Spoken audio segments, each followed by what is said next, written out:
in. Welcome. I'm E.G. Marshall. Welcome to the world of terrifying imagination, to the fear you can hear. For the 4 centuries before Christ, a remarkable combination of priests and monarchs established one of the most astonishing cultures in the world. The rulers were the pharaohs of Egypt, and they left an enduring series of monuments behind them. The Sphinx, the pyramids, the temples of Karnak and Luxor, and, most strange of all, their mummified remains, embalmed by a process lost to modern science. This is the story of one such mummy, and the eternal curse she left to be visited on any violator of her tomb. What happened, John? The door to the tomb swung shut. Well, can we open it? No. The counterweights locked it somehow. Hold up the torch. Why? There's an inscription inside the door. What does it say? Well, it would take time to decipher it. Don't worry. I can guess. Who breaks this seal forever seals his doom. He will walk no more among the living, or find his way among the dead.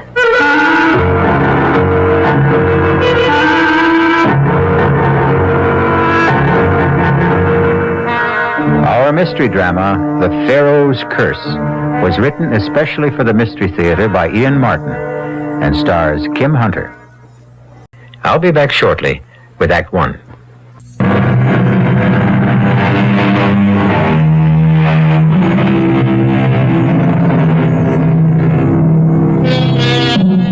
"1924, 50 years ago, belongs to another world. Certainly in the Middle East, almost midway through the period of the great archaeological excavations that make Egypt a mecca for tourists from all over the world. And in that era, no singer and entertainer reigned more supreme than Diane Elliott, the toast of 2 continents already, and now in the process of conquering a 3rd, with an engagement at Shepherd's, world-famous hotel in Cairo.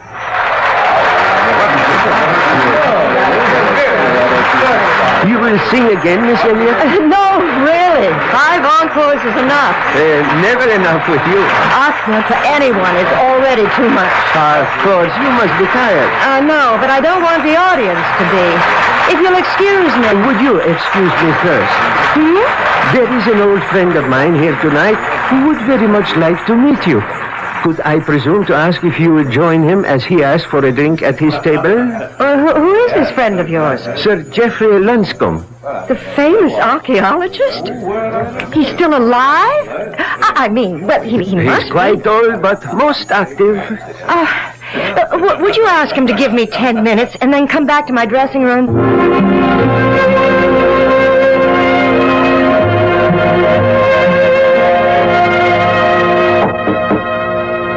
Just a moment. Come in. Miss Elliott. Sir Geoffrey? Guilty as charged. Oh, dear. Did I sound forbidding or something? No, not at all. It's just that I feel I'm intruding. Oh, not at all. I hope you'll excuse me, though. I've started changing because tonight's the end of my engagement here, and I have to start packing. Well, then you'll be leaving Cairo. Well, no, not for a few days. I hope at least a week. I've wangled a little gap between engagements because I want to do some sightseeing. Good, excellent. That makes it so much easier for me to ask what I want to ask. It's amazing. What? You, my dear. With your robe pulled tightly around you and your hair swept back so severely from your face. Yes. Absolutely amazing. Well, Let me tell you why I'm here. Have you ever heard of the Princess Hasiba? No. Well, it's not too surprising. She was, you understand, a little before your time. Approximately 4,000 years. Hasiba, the gazelle-footed trailer of perfumed musk. Hasiba, the doe-eyed, radiant perfection of the 3 worlds. I thought you were an archaeologist, not a poet. Well, not I, my dear. That's Thutmose the Fifth, her husband, the Pharaoh. And he was right. She was, until then at least, the most exquisite woman who ever lived. And when she died, at 19, the Pharaoh was so crazed with grief that he stripped himself of all his wealth and turned it into jewels with which he filled her burial casket to the brim. She was buried with all the honors of a Pharaoh, and a door to her mastaba sealed forever with an undying curse. The, mastaba? The burial chamber. And the curse? This chamber holds the jewels of my kingdom. Jewels beyond number and one beyond all price. Who breaks this seal forever seals his doom. He will walk no more among the living nor find his way among the dead.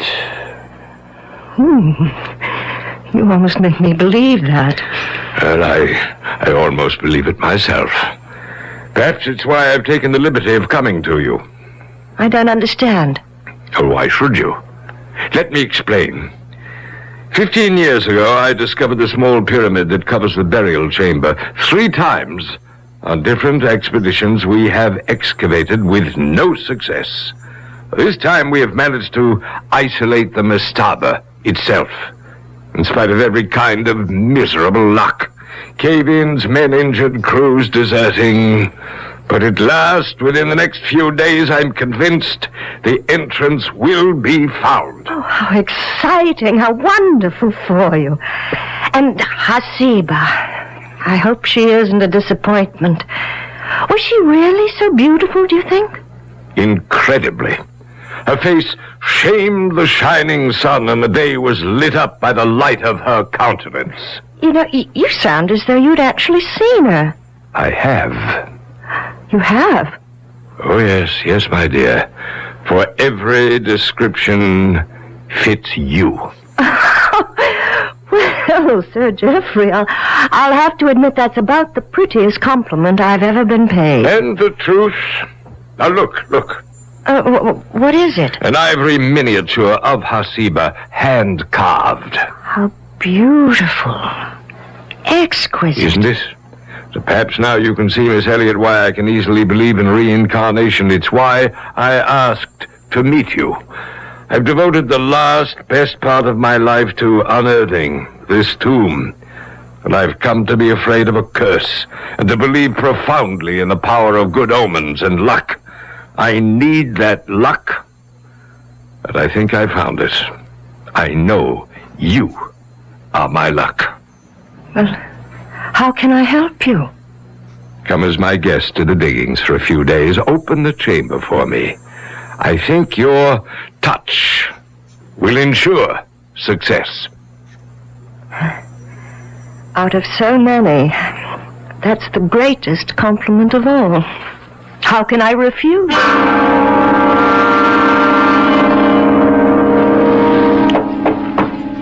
Just a moment. Oh, driver, good, come in. All I'm taking are these 2 bags, and you are not the driver I engaged this morning. No, Miss Elliot. Then why? Allow me my credentials. Inspector Hasid of the Cairo Police. Police? If you doubt me, call Ahmed. He will vouch for me. Now, may I ask a few questions? Well, of course. You had never met Sir Geoffrey Lonscombe before the night before last. Oh, that's correct. But you are planning to visit the diggings. Yes. Why? Well, because he invited me to. Just as a guest? Of course. For a few days, correct? Well, now let's not make anything out of that, Inspector. He is about to open the tomb of some ancient Egyptian queen, and I am intrigued. I've never had the opportunity to meet a 4,000-year-old princess who's supposed to look like me. Now, what's wrong with that, and why should it interest the police? This thing is difficult. First of all, let me warn you that there may be possible danger in your visit to the diggings. What danger? I do not know exactly, but if you are to go, will you let me go with you as your driver, incognito? Why? Partially to protect you. And partially what else? That is what I want to find out. Do you have any knowledge of firearms, Miss Elliot? Well, as a matter of fact, I do. I used to do a lot of hunting with my father. And small arms? We had a pistol range. I'm a pretty good shot. Well, could you handle this if you had to? For protection only, I mean. Webley, isn't it? 6-clip? It would fit a woman's handbag. Okay, but I'm not interested in running around playing with guns. Last night, at the diggings, there was a fatal accident. Not Sir Geoffrey. No. One of the new digging crew. Now, for everyone's safety, I need an opportunity to investigate that accident quietly, without publicity. You could offer me that chance. And put my own neck on the line? No, there's little risk for you. But of course, I cannot tell you there is absolutely none. What is it you think's going on out there? I am not sure. 4,000 years ago, if we are to believe the papyri, the written records, Thutmose buried with his wife uncounted millions of dollars in jewels. But neither she nor the jewels have been exhumed yet. We are told. And yet, a man is dead. Where was this man found? Near one of the many statues that ring the pyramid, far from the tomb itself. Well, so what has that to do with... murdered? Not by any human agency, apparently. The man was crushed, as if broken in the arms of something beyond the natural power of things. However, the police are less interested in the man himself than what was clutched in his hand. What? I have been selected to investigate this matter quietly and anonymously. Will you let me go with you? You're kind of daring me, aren't you? Pardon? You don't want me to refuse. I don't think you are in any real danger, Miss Elliot. And I need a cover. Okay. Let's go adventure. Just tell me one thing first. What is there for the police to investigate? What was it the man had clutched in his hand? A diamond of great beauty and great price. What kind of diamond? Now, there's just the whole point, Miss Elliot. A very special kind. For no diamond has been cut like this in the last 4,000 years. A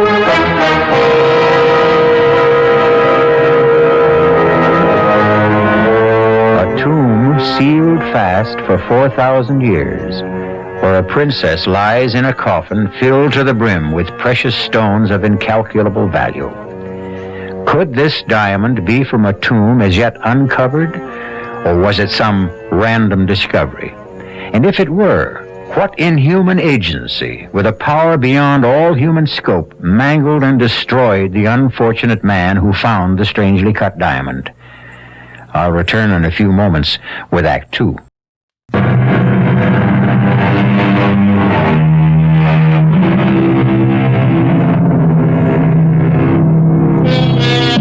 Southwest from Cairo, riding across the hot white desert sands in the jeep driven by Inspector Hasid, a tulle scarf bound across her mouth and nose against the stinging sand, Diana Elliott wonders what whim drove her to this strange adventure.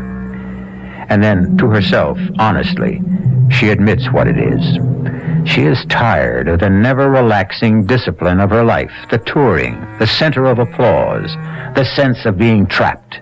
Suddenly, she is a free soul, off on an uncharted adventure, ready for anything that comes her way, as long as it is new and different.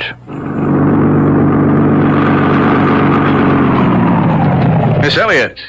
Oh, you know me? Yes. And you more than live up to what I've heard. Can I give you a hand down? Oh, thank you. That's more than a hand. Both. Brother, the old boy was right. About what? You. And our 4,000-year-old lady. Perhaps. But I'm not 4,000 years old yet. And I can stand by myself, Mr. Irving, John Irving. I'm Sir Jeff's assistant. He asked me to look out for you. Great. Could we start by having you let go of my waist so I can breathe? I'm sorry. Where's Sir Geoffrey? I had to go into Cairo with the English mail and in connection with an accident we had here. Oh, yes, I know about that. You do? Yes, I read about it in the Cairo newspaper. Oh. Well, let's get your bags and get you settled. Do not worry, Sahib. I will take care of them. Oh, fine, driver. Miss Elliott's go into the big tent with the canopy. You can bunk down with the crew over there. Any one of the 3 tents near the diggings. Very good, Sahib. You want to go freshen up, Miss Elliott? Oh, no. Everything is too new and strange and exciting. I want to explore. Okay. You want to walk over and have a closer look at the pyramid? I love it. If I'm not keeping you... No, you're not. I've been designated as the official reception committee for the afternoon. Tell me, have you found the tomb yet? Not quite, but we're close. We started to uncover what appears to be the entrance to the outer chamber this morning. The diggers are working on clearing that now. It's hard to believe. What? That we're almost there. 15 years ago, this entire pyramid was buried in sand. So Jeff uncovered it on the 2 former expeditions. What a tremendous job. What are these statues that stand along the bottom row of stones? Those are various Egyptian gods. Now, let's see, starting at that end. Thoth, the recorder. Horus, god of truth. Mot, goddess of justice. And Osiris, the king father himself. 2, 3, 4, 5. Hey, you missed one. This one in the middle. Oh, I'm sorry, so I did. I can't blame you. He's so ugly. That brutal, snarling face. What does he represent? That's Anubis, the jackal-faced god. Officially supposed, coincidentally enough, to be the greeter of the dead. I don't think I'd care to be greeted by that, dead or alive. What do you mean, coincidentally? Well, this is where an accident happened. You mean where the man was killed? You heard about that? Who told you, Sir Jeff? No, it was, my driver. Oh. Bad news travels fast in this country. In any country. Ooh, what a cruel, bestial face he has. What does greeter of the dead mean? He weighed the hearts of the dead before welcoming them to the great halls of Osiris, the judge and the sentencer. Oh, he's not quite as bad as he looks. Do tell. I think I'll have that hand down now. Oh, here you are. Watch it! Quick! Behind the statue. Let me shield you.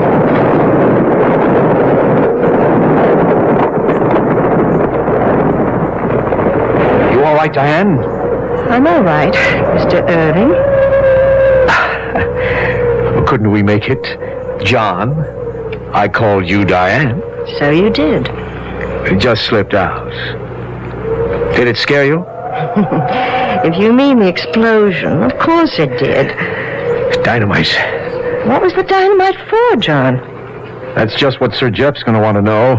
He's going to be hopping mad when he gets back. Damn that Sargon. Who's Sargon? Our esteemed Egyptian colleague and so-called archaeologist who's been gumming up this expedition ever since it started. Gumming it up? Yeah, he resents all outsiders who come here on what he considers his territory. Well, you can't blame him, I suppose. It's his country. But just the same, the guy's pretty hard to take. For some reason, he wants that tomb to remain sealed. With that dynamite he set off, maybe he's just gotten his wish. Now, come on. I'll see you back to your tent so I can go find out just what damage has been done.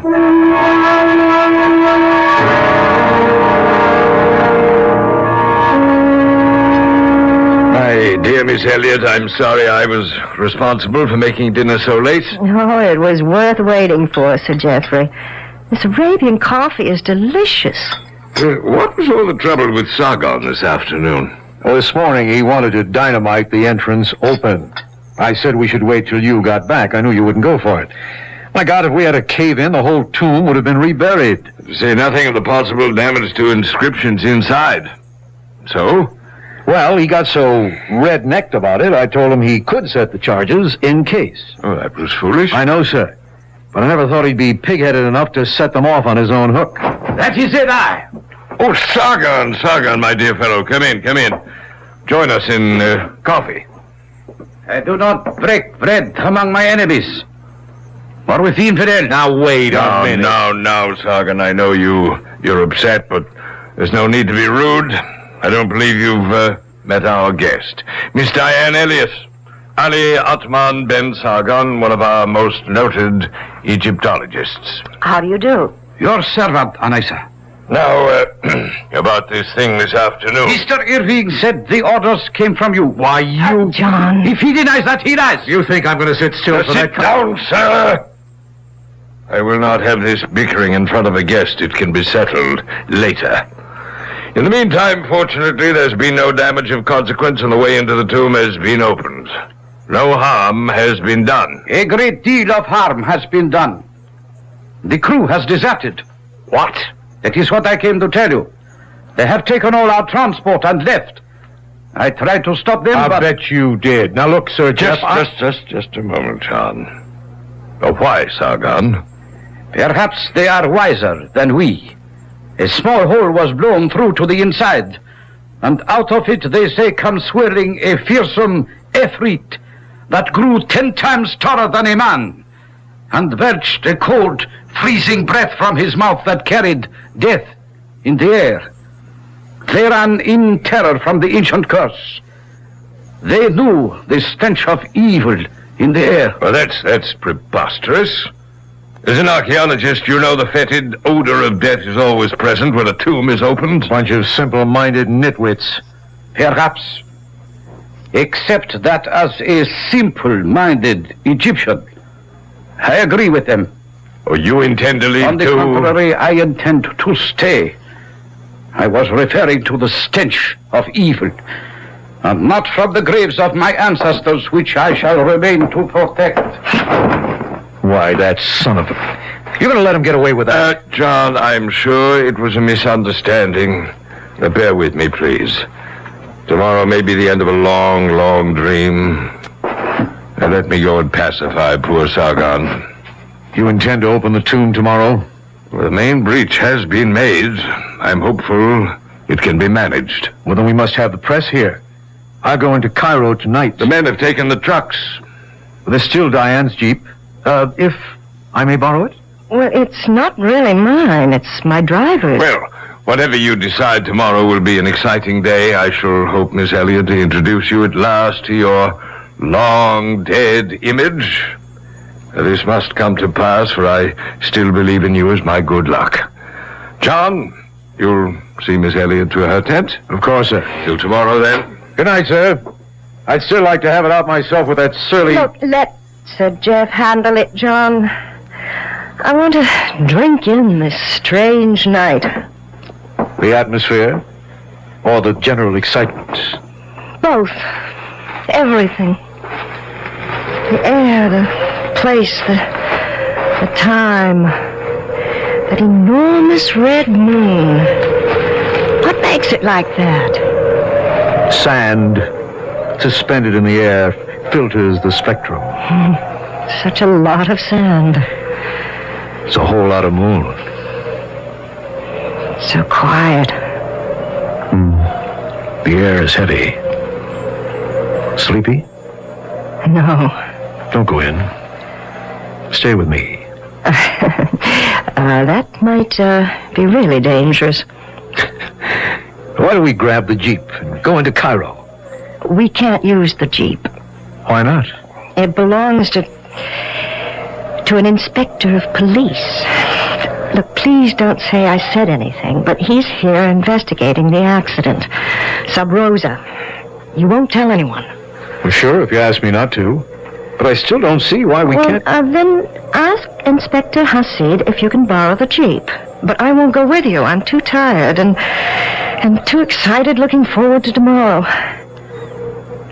And funny how heavy the air seems. I can imagine why those men felt a dark weight, almost like death in the air. I'll be glad to see you tomorrow. Good night, John. Good night, Diane.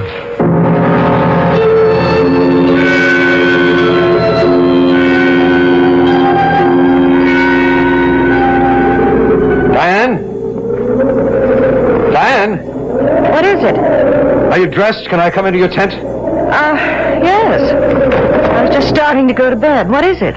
Look, I don't want to alarm you, but the men were right. There is death in the air tonight.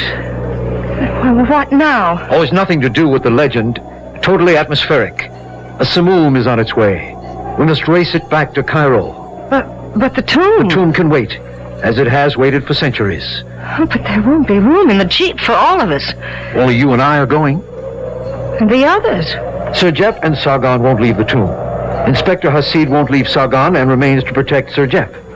What does that mean? Sargon is not to be trusted. Sir Jeff and the inspector know that. But if we have to run for safety, what about them? Well, they'll be safe in the excavation. It's like a tornado cellar. That's just what this blow will be like anyways. So why can't we hole up with them? We could, if you think you can spare the time. What's that mean? A simoom. It could blow itself out in 6 or 7 hours, or 6 or 7 days. Now, can you spare the time? Oh, of course not. I'm due in Paris in 3 days. Give me 5 minutes and I'll get my suitcases ready and we'll be on our way.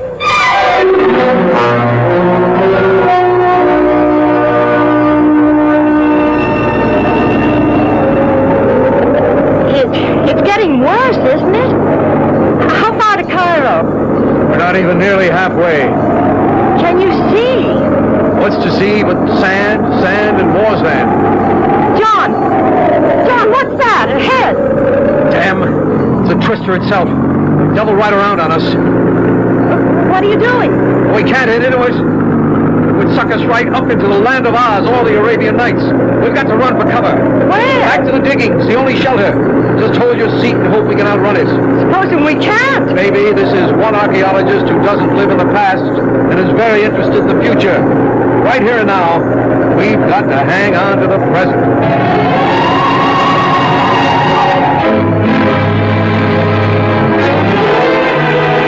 Whatever the effectiveness of the ancient curse, it seems the fates conspire to bring Diane Elliott and John Irving back within its range. And if the 4,000-year sleep of the delectable Hasiba is to be disturbed at last, on whom will the curse fall for disturbing it? On the men who planned and made it possible? Or on another woman who dared to challenge her beauty? I'll return shortly with Act 3.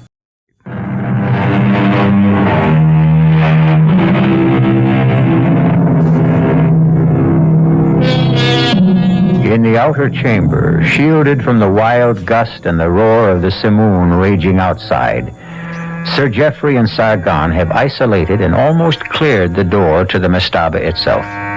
They are engaged now in cleaning up the debris the explosion earlier in the day had caused. That does it.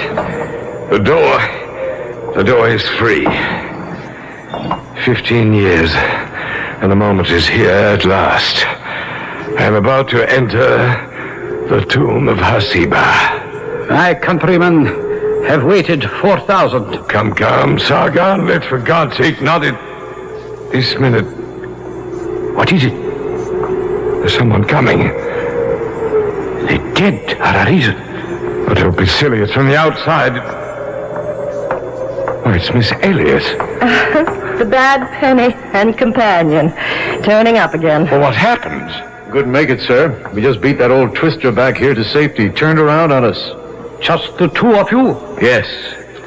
What happened to your driver? We understood he stayed with you. We have not seen him. We thought he stayed with you. Oh, he probably took off with the rest of the crew. Are you all right, Miss Elliott? Oh, yes, Well, then let's forget the elements, the momentary inconveniences and everything but the incredible the marvelous, the unbelievable moment that lies ahead of us. We're about to enter the tomb of Hasiba. But the storm... The storm will blow itself out. We are lighting candles to illuminate centuries of the past. Come, John, Sargon, help me push open the door. I do not care to see the tomb opened. I am not surprised. Inspector Hasid. Yes, Miss Elliot. Inspector? Yes, Ali Atman Ben Sargon.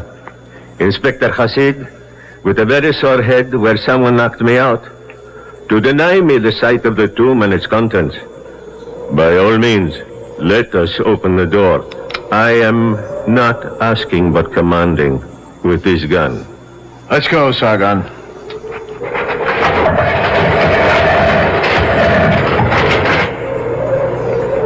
There it is. Beyond that black aperture lies Hasiba, wrapped in her blanket of jewels. Who shall be first to enter? The right is mine. The right is Sir Jeffrey's. Don't make me use my gun. This is a moment I dread as much as I desire. Who knows what lies in that dark cave? The tomb may have been rifled centuries ago. Its artifacts destroyed, the very catafalque itself vandalized. The curse was never idle. And then suddenly I am too old and afraid to enter. Diane, I brought you here as my luck. Will you risk it and enter first? If you wish me to. I wish it with all my heart. John, take the torch and light her in. Yes, sir. Careful, Diane. Easy. Look, what is there to fear? Who knows? The dead resent intruders. Well, I only hope that... Oh! What is it? A stone beneath my feet. Look out, What happened, John? The door to the tomb swung shut. Well, can we open it? No. The counterweights locked it somehow.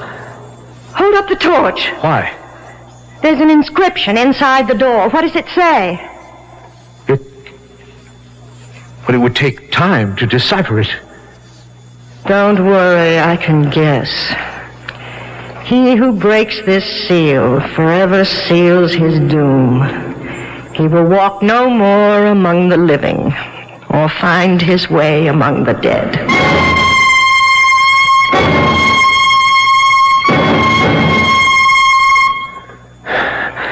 It's just what I was afraid of.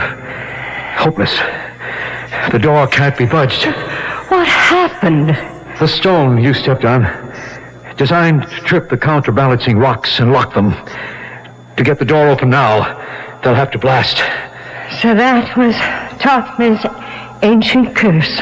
It's pretty effective. Hold up the torch, John. Is that better? Yes. It's not a very large chamber. No. In the center there, is that? Yeah. That's the catafalque. Hasiba. Can we look? Why not? Poor little princess. Poor little rich girl. So young. Can we open the sarcophagus? I don't know. Somewhere there should be... Well, let's see. Ah, here. It's too heavy. As far as I dare slide it. Such a big coffin for such a little girl, but... Oh, but she is lovely. The face is only a death mask. Where are the jewels, John? The jewels that filled the casket to the brim. That's right. Evidently, old Tothmas regretted his generous impulse and sneaked in later and pinched his fabulous fortune. How? I don't know. What's the matter with the torch? I'm afraid it's going out. Well, can't we light it again? No. Lack of oxygen. We've got to get out of here. Haven't you any idea how? The catafalque itself. Let's have a look. But how? Where? It's just a simple box. Except here, at the foot of it, carved in bas-relief. Oh, wait. Let me hold the torch close. Yeah, that's better. What is it? That face. The god you showed me outside the pyramid. With the jackal face. What's his name? Anubis. Greeter of the dead. But he has another name. The opener of the ways. Diane, maybe this is it. Press it. Try it. Yes. The opener of the ways. Oh. Smell that, Diane. Fresh air. Look at the torch light up. And there are steps beneath. We're free. I wonder, John. I wonder.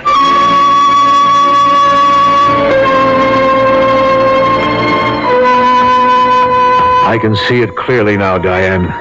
Sargon, he's been plundering the tomb. That was the reason for all the delays he caused. He had to have time to get rid of the jewels. And now, unless we escape somehow, he's safe. Inspector Hasid won't let him go. We might as well have all the cards on the table. When I stumbled into you entering the chamber, it was because Sargon pushed the inspector against me and grabbed the gun. You can be sure Sir Geoffrey and Hasid are both dead by now. And Sargon is on his way to freedom with the jewels. Well, then it's up to us to stop him. How? What's the matter? A blank wall. This looks like the end of the road. It does, at that. How do we get out of this? That's all up to you, John. What does that mean? It's not very difficult to figure out. You know just where to put your hand to move this rock. Don't you, John? I? Why should I?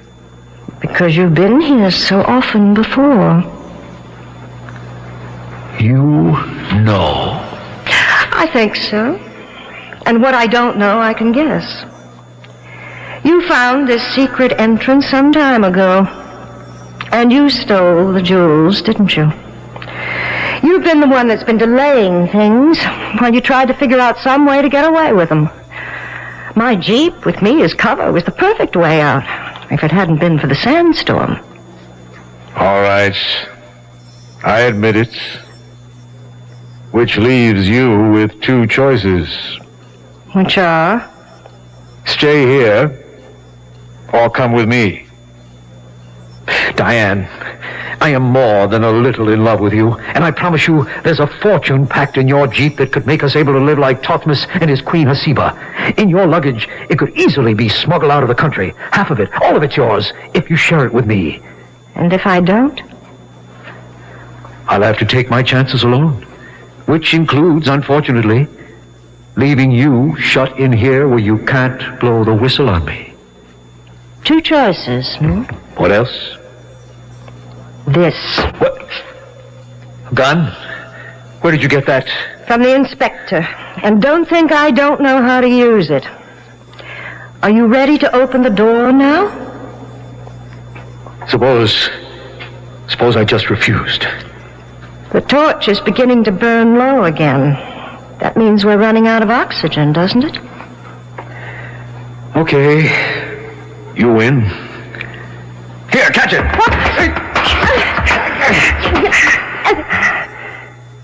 I hope I didn't hurt you. I had to get the gun. What are you going to do? Oh, nothing violent. That really isn't my nature. Just leave you here. With any luck, they'll break through in time and find you. Goodbye, Diane. You can't! Oh, now please don't move. I'll leave you the torch when I go. Damn Simoom is still raging. You'll never get through it! I'll have to take my chances. It's all I have left. Now move back. I'm sorry. Sorry for everything except the jewels. You could only see them.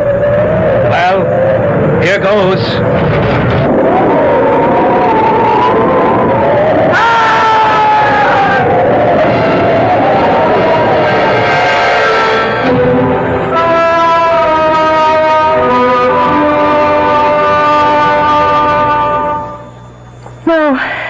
No. I'm all right. You must rest, my dear. There's time later. No, I want to finish telling you. He was leaving, and he had started the door or the statue base that closed the secret entrance, and then suddenly the wind was too strong, and he fell back and got caught in all those tons of stone, just like the other man who... I would spare little pity on him, Miss Elliot. The other man was my brother. Sahib Irving thought he had killed me just as successfully. But I don't understand. Why did he start to come back? His return was involuntary. What do you mean, Mr. Sargon? He underestimated the enduring power of an ancient curse. He was returned to his fate. So the curse was a real one, after all. He will walk no more among the living, nor find his way among the dead. But, thanks to you, Miss Elliot, the ancient gods are satisfied, and the lady of whom you are a reincarnation will also be reborn.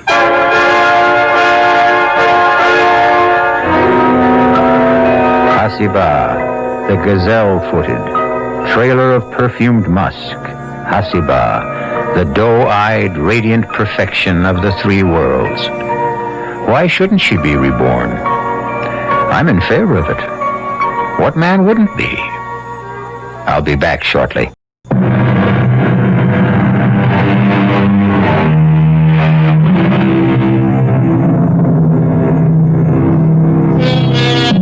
It was Nathaniel Hawthorne, one of our American greats, who said it.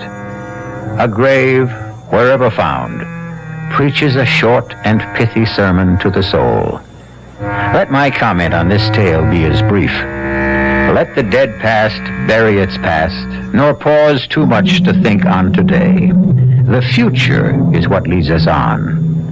If we march to any banners, let it be to those. Our cast included Kim Hunter, George Petrie, Arnold Moss, Dan Ocko, and Ian Martin. The entire production was under the direction of Hyman Brown. And now, a preview of our next tale. Johnny, be careful. Come off it, Lisa. Now look, Scarlett, if you're the devil and you want my camera, you'd have no problem in getting it. You wouldn't be here asking for a swap, practically begging me to give it to you. Ordinarily, you'd be right. But there are unalterable rules which govern my organization, and one of them is that when a mortal makes a legitimate purchase from us, we're bound to a bargain. We can only ask that he return his purchase of his own free will. Now that I've revealed this much to you, I suggest that you take the... No deal, Nick. Or whatever your name is. You made a bargain, and you're stuck. May I make one correction? It is not I, Johnny, who is stuck, but you, who are doomed. This is E.G. Marshall inviting you to return to our Mystery Theater for another adventure in the macabre. Until next time, pleasant dreams.